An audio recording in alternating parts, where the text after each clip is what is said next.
Peter Pettigrew was born at 11 a.m., right when the bell rang for boys' lunch at St. Mary's School of Episcopalian Pescatarians. "Welcome to the world!" exclaimed Peter's mother as she lifted him from his eggshell and plopped him onto the fertile, moist ground of Sissy Kaepernick's head. Sissy Kaepernick was the school's brightest student.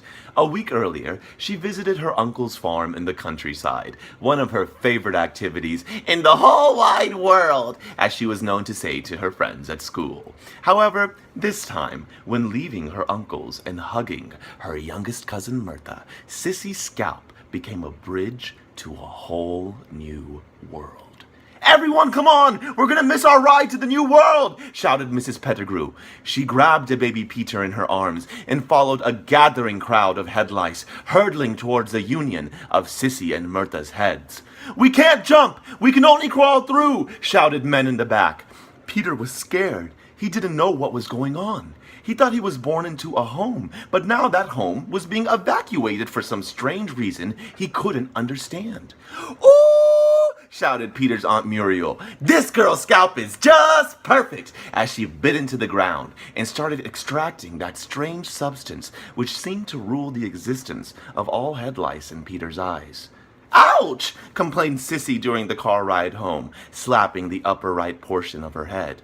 "What is it, dear?" asked Miss Kaepernick. "Nothing, Mom. I just had an itch," replied Sissy.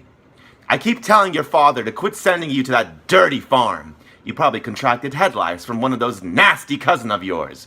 "They're not nasty, and the farm is not dirty. It's magical," Sissy yelled back to her mother. That night, as Sissy slumbered, a world of conversation buzzed upon her scalp. Peter's mother was making blood soup, while his father was shaving hair follicles for garnish. As they sat at the dinner table, Peter asked his mother a question. "Mother?" asked Peter. "Yes, my dear," she responded. "Why do we drink blood?" he asked.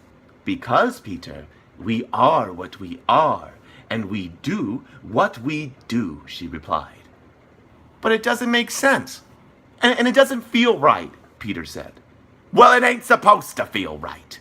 It's just the way things are," interjected Peter's father, Gentry Pettigrew. "It doesn't mean it's right," shouted Peter. "Listen to me, you little head lice." Peter's father's tone rose. "Your father, your grandfather, your great-grandfather, all of us was born this way, and this is our way of life.